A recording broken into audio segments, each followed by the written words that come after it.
Assalomu alaykum. Hozirgi sizlarga ko'rsatadigan narsam juda muhim narsa.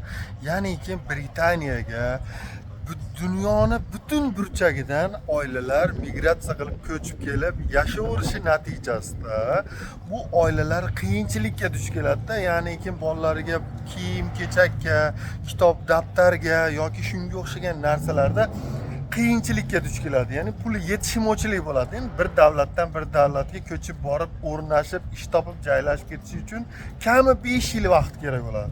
Endi bular nima qilgan? Shunaqa oilalar kelaverganidan o'zlaridagi kiygan kiyim-kechak, patinka, kitob, daftarlarni tashlab yubormasdan idish topa olardi. Shunaqa magazinlar tashkil qilgan, hozir sizlarga ko'rsataman. Bu magazinlarda narxlar 1 pound turadi. Shim olasizmi, kurtka olasizmi, kitob olasizmi, patinka olasizmi 1 pound, lekin kiyilgan. Endi siz tasavvur qiling, boshqa bir davlatdasiz, ko'chib borgansiz. Biroz sizni hech kim ko'rmaydi, lekin ahvolingiz og'ir, bola chaqangizga yetkiza olmayapsiz, ishlayapsiz. Nima qilasiz? Iloji yo'q, shunaqa magazinlarga kirib savdo qilishingizga to'g'ri keladi. Hozir mahsulotlarda sizlarga ko'rsataman, bir ikkitasini ko'ringlar. Magazin mana bunaqa bizni qishlog'imizdagi mana narsalar, futbolka, britishlarda o'zlari ham kiyinadi bu yerdan. Mana tanlayapti, ko'ryapti narxi. Mana har xil ko'ylaklar, boshqalar shu bir marta kiyilgan 1 pound turadi. Mana kurtkalar deysizlarmi, boshqa deysizlarmi, mana kiyimlar. Mana hammasi 1 so'm, 1 so'm, 1 so'm. Mana shimlar, mana o'yinchoqlar, bolalar uchun kitoblar, boshqalar, mana hammasi 1 so'm, 1 so'm, 1 so'm. Mana kiyim-kechakchalar, boshqalar. Mana yosh bolalar uchun, boshqa uchun mana narxni yozib qo'ygan 1 so'm.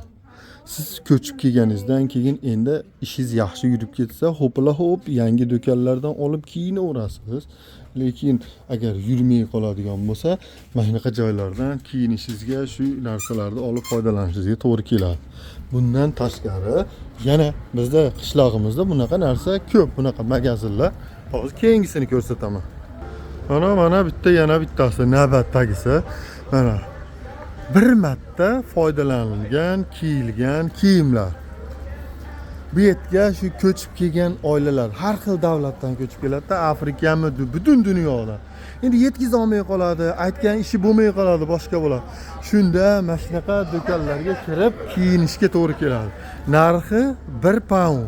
Bitta ko'ylak olasiz, jempar olasiz, nima siz olasiz, kiyinib chiqib ketasiz.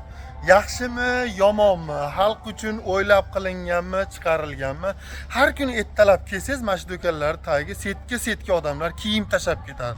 Bundan maqsad shu yuvib, tozalab, ilib, yangi qilib 1 pounddan sotadi. Zo'rmi? Like bosib qo'yasizlar.